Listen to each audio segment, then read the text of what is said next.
Comme Captain Julia et son fidèle lieutenant Tom, les hommes ont toujours voulu savoir comment l'univers était fait. Mais les hommes n'ont pas eu toujours la même vision du système solaire qu'aujourd'hui. Et pour le vérifier, le professeur Geek a mis au point une fusée à voyager dans le temps. Voyage temporel. 3, 2, 1, 0.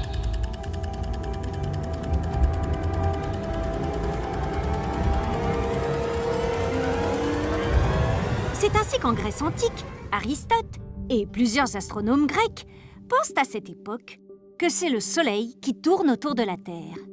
Normal, depuis la Terre, les hommes pensent à cette époque que la Terre est au centre du monde et que tout tourne autour d'elle, le Soleil, les autres planètes. C'est ce qu'on appelle le modèle géocentrique. Mais ils ont déjà compris que la Terre est ronde. Captain Julia, vous pouvez vous déplacer jusqu'au 2e siècle, s'il vous plaît ?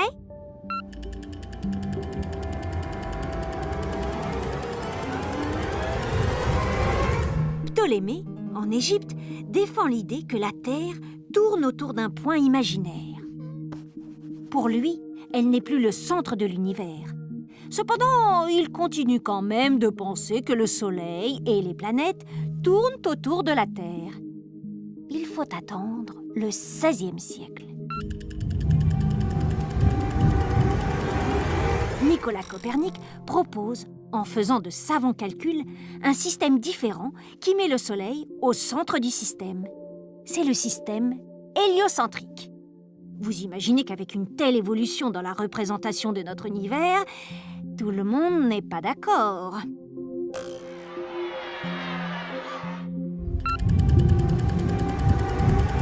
C'est Galilée, au XVIIe siècle, qui, grâce au premier télescope, réussit à prouver par l'observation directe que le système héliocentrique est la réalité.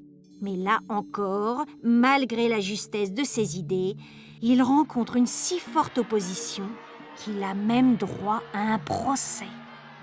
Et pourtant, elle tourne, chuchote-t-il à la fin de son procès, qui lui interdit de parler du système héliocentrique. Captain Julia, je vous prie ? Ce n'est que 150 ans après la mort de Copernic qu'un Anglais, Isaac Newton, découvre la théorie de la gravitation qui explique le mouvement des planètes et valide le système héliocentrique. Oh là là ! Il en a fallu des siècles et des recherches pour prouver que le Soleil est bien au centre du système solaire, alors qu'il suffit d'aller dans l'espace pour s'en rendre compte. Mais à cette époque, personne n'avait la fusée du professeur Geek. Merci, professeur Geek.